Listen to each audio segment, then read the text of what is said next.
ನಾರಾಯಣಂ ಸುರಗುರುಂ ಜಗದೇಕನಾಥಂ ಭಕ್ತಪ್ರಿಯಂ ಸಕಲಲೋಕನಮಸ್ಕೃತಂ ಚ ತ್ರೈಗುಣ್ಯವರ್ಜಿತಮಜಂ ವಿಭುಮಾದ್ಯಮೀಶಂ ವಂದೇ ಭವಗ್ನಮರಾಸುರಸಿದ್ಧವಂದ್ಯಂ ವ್ಯಾಸಂ ವಸಿಷ್ಠನಪ್ತಾರಂ ಶಕ್ತೇಃ ಪೌತ್ರಮಕಲ್ಮಷಂ ಪರಾಶರಾತ್ಮಜಂ ವಂದೇ ಶುಕತಾತಂ ತಪೋನಿಧಿಂ. ಶ್ರೀ ಗುರುಭ್ಯೋ ನಮಃ. ಹರಿ ಓಂ. ವಿಷ್ಣು ಸಹಸ್ರನಾಮ ಸ್ತೋತ್ರದ 84ನೆಯ ಶ್ಲೋಕದ ಚಿಂತನೆಯನ್ನು ಇವತ್ತು ಮಾಡೋಣ. ಶುಭಾಂಗೋ ಲೋಕಸಾರಂಗಃ ಸುತಂತುಸ್ತಂತುವರ್ಧನಃ ಇಂದ್ರಕರ್ಮ ಮಹಾಕರ್ಮ ಕೃತಕರ್ಮ ಕೃತಾಗಮಃ. ಶುಭಾಂಗ ಪರಮಾತ್ಮನ ಒಂದು ವಿಶೇಷವಾದ ಹೆಸರು. ಶುಭಾನಿ ಅಂಗಾನಿ ಯಸ್ಯ ಸಹ ಶುಭಾಂಗ. ಪರಮಾತ್ಮನ ಸಕಲ ಅವಯವಗಳಲ್ಲಿ ಯಾವುದೇ ರೀತಿಯಾದ ಅಮಂಗಲ ಅಶುಭ ಅದಿಲ್ಲ. ಪರಮ ಮಂಗಲಕರವಾದ ಸಕಲ ಅವಯವಗಳನ್ನು ಉಳ್ಳವನು.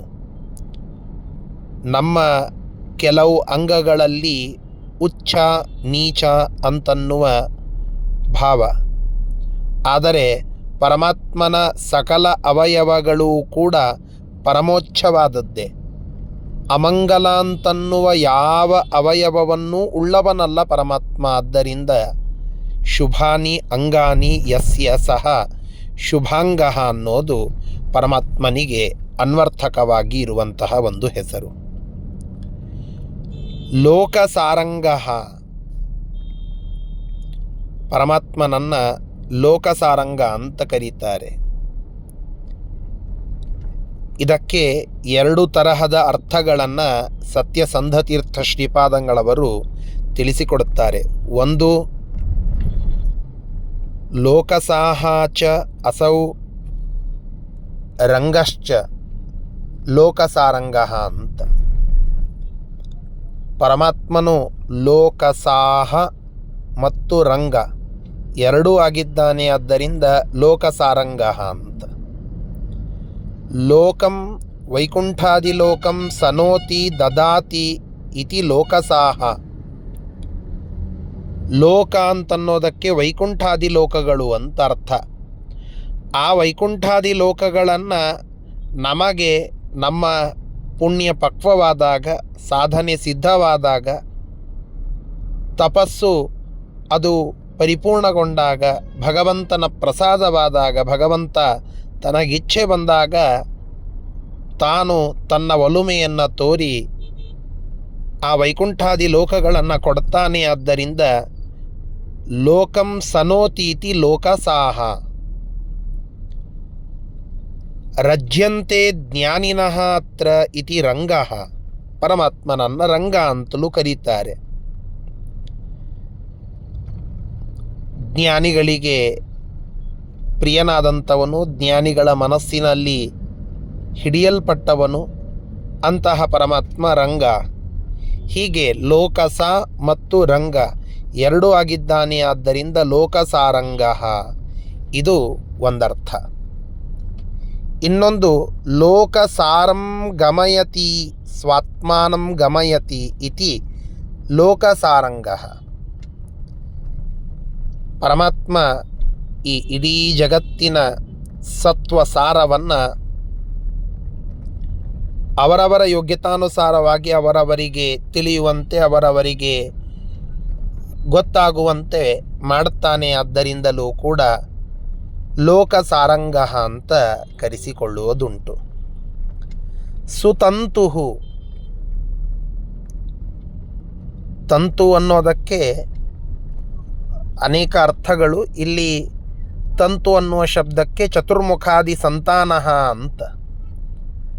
ಚತುರ್ಮುಖ ಬ್ರಹ್ಮದೇವರ ಮಾನಸಪುತ್ರರು, ಶುಕ್ಲಶೋಣಿತ ಸಂಬಂಧದಿಂದ ಹುಟ್ಟಿದಂಥವರು. ಹೀಗೆ ಬ್ರಹ್ಮದೇವರ ಸಂತಾನ ಅಂತ ಏನು ಇಡೀ ಜಗತ್ತಿದೆಯೋ ಅದೆಲ್ಲವನ್ನು ತನ್ನ ಹತೋಟಿಯಲ್ಲಿ ಇಟ್ಟುಕೊಂಡಂಥವನು.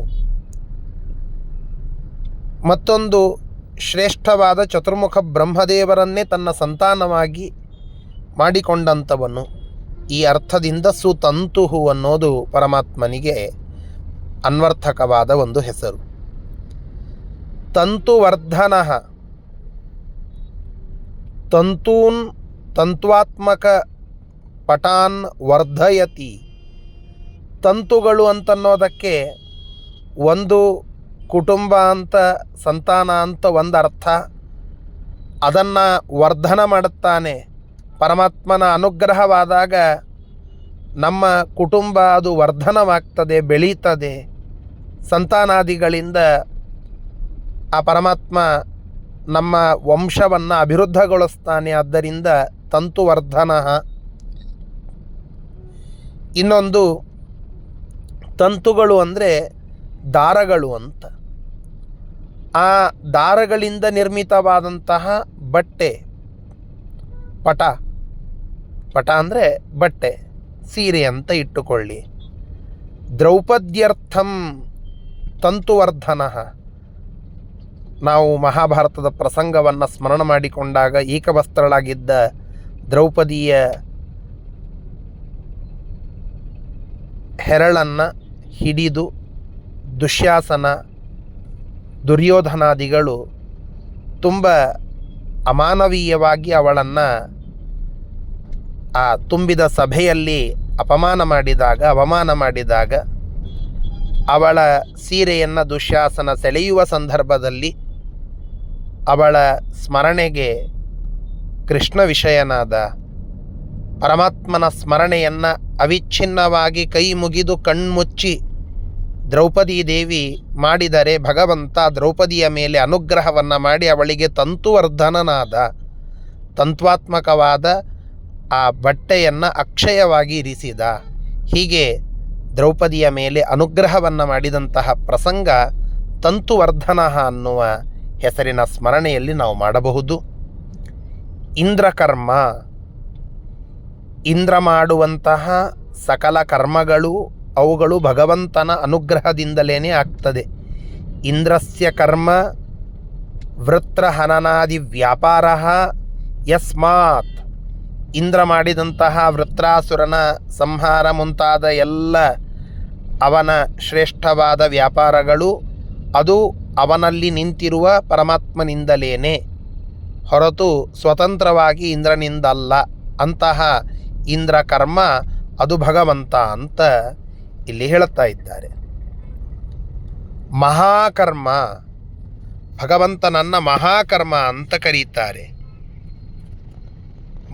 ಮಹಜ್ಜಗತ್ ಸರ್ಜನಾದಿ ಕರ್ಮ ಯಸ್ಯ ಇತಿ ಮಹಾಕರ್ಮ.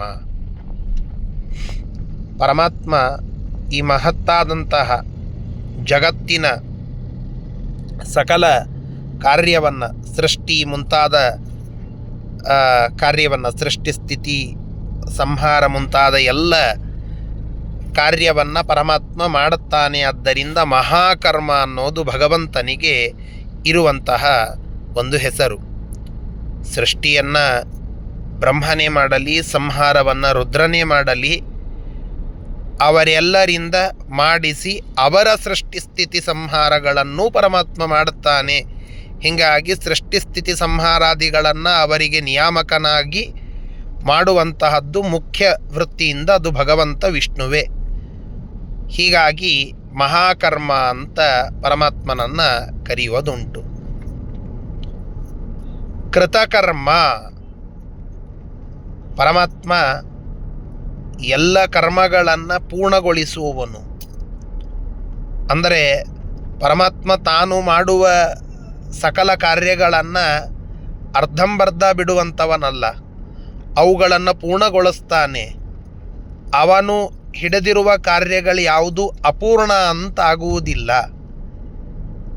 ನಾವು ಅನೇಕ ಪುರಾಣಗಳಲ್ಲಿ ಕೇಳ್ತೇವಲ್ಲ, ಪರಮಾತ್ಮ ಕೈಗೆತ್ತಿಕೊಂಡಿರುವ ಕಾರ್ಯ ಇದೆಲ್ಲವೂ ಪೂರ್ಣ. ಪರಮಾತ್ಮನ ಸ್ಮರಣೆಯೊಂದಿಗೆ ಕೈಗೆತ್ತಿಕೊಂಡಿರುವ ಕಾರ್ಯಗಳೇ ಪೂರ್ಣ ಅಂದ ಮೇಲೆ ಸ್ವತಃ ಪರಮಾತ್ಮ ತೆಗೆದುಕೊಂಡಂತಹ ಕರ್ಮ ಕಾರ್ಯಗಳು ಅವುಗಳು ಪೂರ್ಣ ಅಂತ ಮತ್ತಿನ್ನೇನು ಹೇಳಬೇಕು. ಹೀಗಾಗಿ ಕೃತಕರ್ಮ ಪೂರ್ಣಕರ್ಮ ಅಂತ ಅರ್ಥವನ್ನು ತಿಳಿದುಕೊಳ್ಳಬೇಕು. ಕೃತಾಗಮ, ಹಿಂದೊಮ್ಮೆ ಈ ಶಬ್ದ ಬಂದಿದೆ. ಭಗವಂತನನ್ನು ಕೃತಾಗಮ ಅಂತ ಕರೀತಾರೆ. ಕೃತ ಆಗಮೋ ಏನ, ಮಾಡಲ್ಪಟ್ಟ ಆಗಮವನ್ನು ಉಳ್ಳವನು ಪರಮಾತ್ಮ. ತಾನು ವೇದವ್ಯಾಸ ರೂಪವನ್ನು ತೆಗೆದುಕೊಂಡು ಸಕಲ ಸಚ್ಚಾಸ್ತ್ರಗಳನ್ನು ನಿರ್ಮಾಣ ಮಾಡಿಕೊಟ್ಟಿದ್ದಾರೆ. ವೇದವ್ಯಾಸ ರೂಪದಿಂದ ಬಾದರಾಯಣರು ಆ ಪರಮಾತ್ಮ ವೇದವನ್ನು ವಿಭಜಿಸಿ ಅದರ ನಿರ್ಣಯಾತ್ಮಕವಾದಂತಹ ಬ್ರಹ್ಮಮೀಮಾಂಸಾ ಬ್ರಹ್ಮಸೂತ್ರಗಳನ್ನು ರಚನೆ ಮಾಡಿಕೊಟ್ಟದ್ದು, 18 ಪುರಾಣಗಳನ್ನು, ಅದ್ಭುತವಾದ ಮಹಾಭಾರತ ಎನ್ನುವ ಇತಿಹಾಸ ಗ್ರಂಥವನ್ನು, ಯಾವ ಮಹಾಭಾರತ ಅದರಲ್ಲಿ ಇರುವ ವಿಷಯಗಳೇ ಎಲ್ಲ ಕಡೆಗೆ ಇವೆ, ಅದರಲ್ಲಿ ಇಲ್ಲದೇ ಇರುವ ವಿಷಯ ಹೊರಗಡೆ ಇಲ್ಲ. ಯದಿಹಾಸ್ತಿ ತದನ್ಯತ್ರ ಯನ್ನೇಹಾಸ್ತಿ ನ ಕುತ್ರಚಿತ್. ಇಂತಹ ಶ್ರೇಷ್ಠವಾದ ಇತಿಹಾಸ ಗ್ರಂಥ, ಎಲ್ಲದಕ್ಕೂ ಪ್ರಮಾಣವಾಗಿರುವಂತಹ ಒಂದು ಶ್ರೇಷ್ಠವಾದ ಪಂಚಮ ವೇದ ಅದು ಮಹಾಭಾರತ.